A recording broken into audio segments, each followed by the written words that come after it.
பரந்த பசுமை காட்டின் நடுவே இருந்தது ஒரு அழகான பெரிய மலை. அந்த மலையின் அடிவாரத்தில் ஒரு ஆழமான குட்டை இருந்தது. அந்த குட்டையின் அருகில் கொஞ்சம் காற்றும், சற்று தூரத்தில் பூப்பந்தலாய் மலரும் செடிகளும், எங்கே பார்த்தாலும் அமைதி மற்றும் அழகுதான்.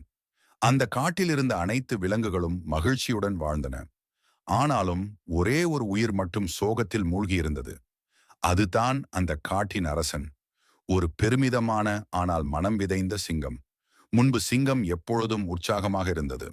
ஆனாலும் சமீபத்தில் அது எந்தவிதமான சிரிப்பும் சந்தோஷமும் இல்லாமல் தவித்தது. நாள் முழுக்க ஒரு பெரிய மரத்தின் அடியில் சாய்ந்து கண்களை மூடிக்கொண்டு ஏதோ எண்ணிக்கொண்டே இருந்தது. சோகம் அதன் முகத்தில் தடயமாக தெரிந்தது. இந்த காட்சியை நோட்டமிட்டு பார்த்தது ஒரு சிரிக்கும் குரங்கு. இந்த குரங்கு ஒரு சிறிய மரத்தில் வசித்தது.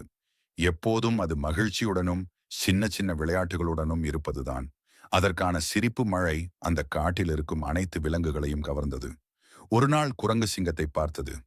ஓ, எதற்காக சிங்கம் இப்படி சோகத்தில் இருக்கிறதோ என்று அதன் சிறிய மனதில் எண்ணம் எழுந்தது. அதுவே சிங்கம் மகிழ்ச்சி அடைய வேண்டும் என்று மனதில் உறுதி செய்தது. அந்த நாளிலிருந்து குரங்கு தினமும் ஒரு புதிய முயற்சி செய்ய தொடங்கியது.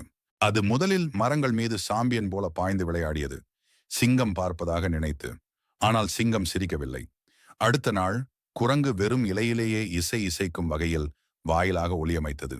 சில பறவைகள் கூட தட்டி கமெண்ட் செய்தன. ஆனாலும் சிங்கம் அழுகையுடன் இருந்தது. மூன்றாம் நாள் குரங்கு மண்ணை வைத்து ஒரு சிறிய பொம்மை சின்னா சிங்கத்தை செதுக்கியது. அது அவ்வளவாக சிங்கத்துடன் ஒத்த தோற்றமுடையது. குரங்கு அதை தூக்கி கொண்டு நகைச்சுவையாக நடிக்கத் தொடங்கியது. ஆனால் சிங்கம் எதையும் கவனிக்கவில்லை. அவ்வாறு பல நாட்கள் கழிந்தன. ஒரு நாள் சிறு மழை வந்தது. அந்த மழையில் குரங்கு பட்டாம்பூச்சியைப் போல நடனமாடத் தொடங்கியது. அது தன் குரங்கு கூட்டமில்லாமல் தனியாக மேட்டிலேயே ஓடி குதித்து விளையாடிக் கொண்டிருந்தது.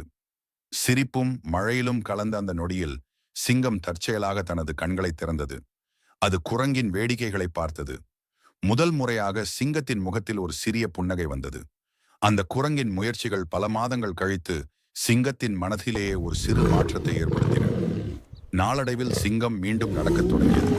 அதன் கண்களில் இருந்த சோகமேகம் மெதுவாக மறையத் தொடங்கியது. குரங்கு அந்த மாற்றத்தை கவனிக்காமல் இருந்தது. என்றால் அது யாரும் பாராட்ட வேண்டும் என்பதற்காக முயற்சி செய்யவில்லை. அது ஒருவர் மகிழ்வதை பார்த்து மகிழும் உள்ளம் கொண்ட குரங்கு. அந்த நிகழ்வு காட்டில் உள்ள மற்ற விலங்குகளுக்கு ஒரு பாடமாக இருந்தது.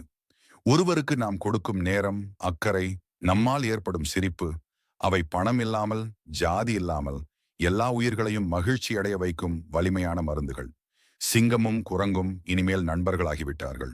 அவர்கள் தினமும் மழையில் விளையாடினார்கள், பழங்களை பகிர்ந்து சாப்பிட்டார்கள் மற்றும் மற்ற விலங்குகளுக்கும் மகிழ்ச்சியை பரப்பினார்கள்.